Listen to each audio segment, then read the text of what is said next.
जो अपने घर पे उनकी सिस्टर साइस्ता तकरीबन 21 साल की वो मरी हुई अवस्था में पड़ी हुई थी। चारपाई पर उनकी डेड बॉडी थी। सर पे उनके जो है चोट की गई थी। एक सिलबट्टा जो कि पास में पड़ा हो तो फूल लगा हुआ था, उसे उनके सर पे वार किया गया था और अर्धनग्न अवस्था में मिली थी। तो इसके बाद उनको जो है पुलिस को सूचित किया गया। पुलिस के द्वारा तत्काल मौका मुआयना किया गया। हमारे सीओ साहब वहाँ मौके पर पहुँचे, हमें सूचना मिली, हम भी मौके पर आए। एसएसपी महोदय के द्वारा भी मौका मुआयना किया गया और फिर उनकी दी हुई तहरीर के आधार पर 302 की FIR बनामज्ञात पंजीकृत की गई। जब इसमें विवेचना प्रारंभ की गई तो क्यों बिल्कुल ब्लाइंड था, ये पता नहीं था क्योंकि वो अकेली थी। जैसा कि विवेचना में आया कि 3-4 दिन से अकेली थी। उनकी फैमिली, उनका भाई अपनी वाइफ और बच्चों के लेके कहीं और शादी में गया हुआ था। ये नहीं पता चल पा रहा था कौन आया, कब आया, किसने मारा, क्यों मारा, कुछ बिल्कुल ब्लाइंड केस था। तो उसमें हमारे SSP महोदय के द्वारा दिशा निर्देश दिए गए और CO साहब के नेतृत्व में, इंस्पेक्टर साहब के नेतृत्व में हमारी विभिन्न टीमों का गठन किया गया और अथक मेहनत और प्रयास करते हुए जो भी हमने कड़ी से कड़ी जोड़ते हुए इसमें कार्रवाई की गई। सर्वप्रथम जो भी रास्ते घटनास्थल की ओर आने और जाने वाले थे तो उसके आसपास के जो CCTV हैं उनको खंगाला गया। जो आसपास के लोग वहाँ रहते थे उनसे जानकारी की गई और जब कुछ इनपुट्स मिले, घटना जिस दिन हुई उससे एक दिन पहले रात्रि में एक व्यक्ति आता हुआ दिखाई देता है, घटनास्थल की ओर आ भी रहा है और घटनास्थल से भी वो जाता हुआ भी दिखाई दिया। फिर उसके आगे की भी, गदरपुर से आगे के भी कैमरे हमने ट्रैक किए, रुद्रपुर साइड के ट्रैक किए गए तो वहाँ भी उसको हमें कुछ इनपुट्स उसके मिले।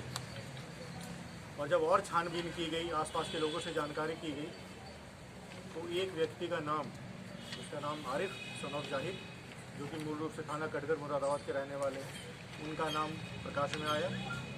और जब और तहकीकात हुई और जानकारी की गई तो ये पता चला कि ये जो आरिफ है, ये जो मृतका साइस्ता है, उनकी एक बड़ी बहन नूर बानो, तो उनका पूर्व पति है जो कि शादी के उपरांत उनके साथ मुरादाबाद में रहता था और किसी कारण उनकी अनबन हो गई थी तो उसने नूर बानो को छोड़ दिया था।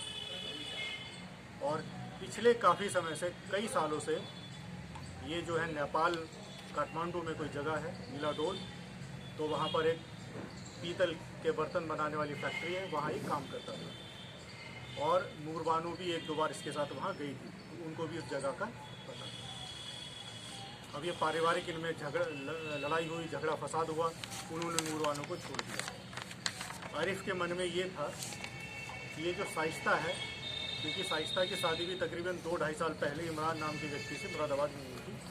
कुछ महीने वो इमरान के साथ रही और उसके उपरांत फिर वहाँ से वो जब नहीं बनी, आपस में लड़ाई झगड़ा हुआ तो छोड़ के तकरीबन पिछले 1-1.25 वर्ष से अपने भाई तालिब के साथ गदरपुर में ही उसके घर पे रह रही थी। आरिफ का ये मानना था कि उसके और नूर बानो के बीच में जो गलतफहमियां पैदा हुई हैं उसका एक कारण साइस्ता भी है, तो कहीं ना कहीं वो उसे रंजिश रखता था।